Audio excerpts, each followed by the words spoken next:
We have verified over 1,850 to be exact, protesters killed. We have 779 additional cases under review. And so this is an extraordinarily high number in and of itself. One death is too many deaths, but we have a really high number now. And the way that we verify this information as an organization is really no different than the way that we collect information in less sort of sensitive times. We have developed and maintained a large network across the country since the inception of the organization. And so, in order to verify information, we rely on that in country network. Everything that we produce as verified information has been confirmed with a primary source inside of the country. So,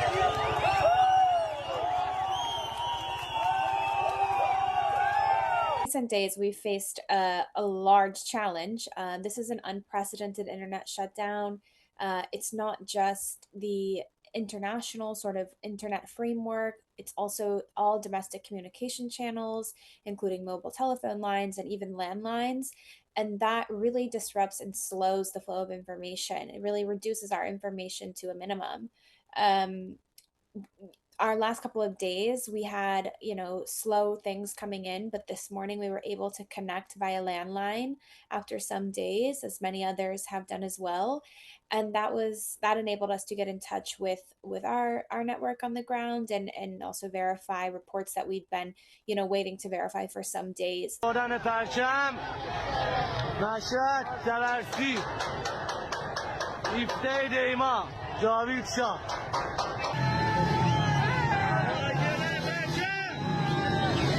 The difficulty in verifying information has also been coupled with a new reality of automatic AI videos, essentially.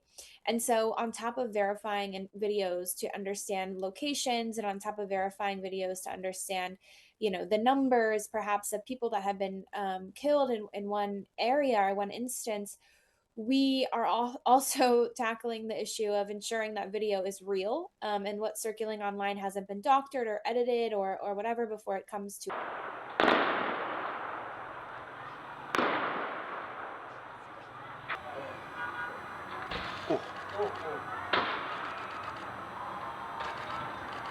We have documented over 16,700 arrests. These are people that are being arbitrarily detained in sometimes unknown detention facilities, and they're also being subject to forced confessions. We have documented an unprecedented number of forced confessions in the last 16 days, and a number of 97 forced confessions in such a short period of time is extremely concerning.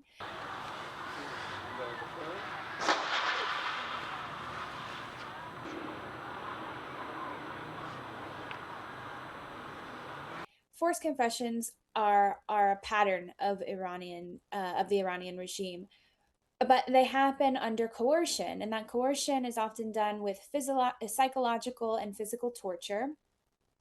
And this is concerning in and of itself. But then later in a show trial, these confessions are used as justifications to sentence people to death. And so what you have is numerous rights violations compounding upon each other. They're starting in the streets when people don't have the right to assemble freely. And then people are arrested without due process, without any sort of legal guarantees. They don't have access to an attorney. They then are tortured to confess to a crime they didn't commit. And then that confession is used against them in a trial where they've had no guarantees up until that point. And then oftentimes we have to work on their behalf to get the international community to pay attention and halt their death penalty, which is not always successful.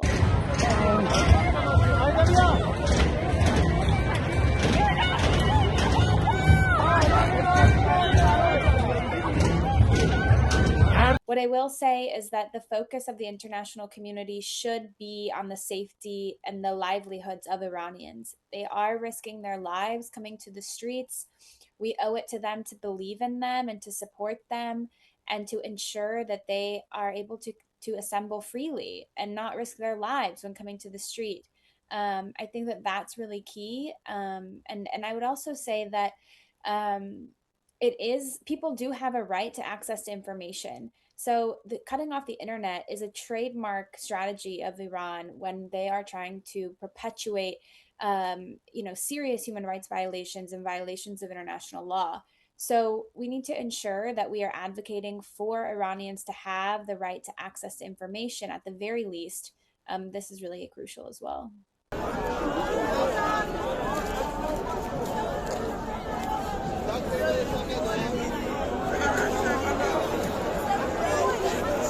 For more such videos, subscribe to the NewsX YouTube channel, hit the bell icon.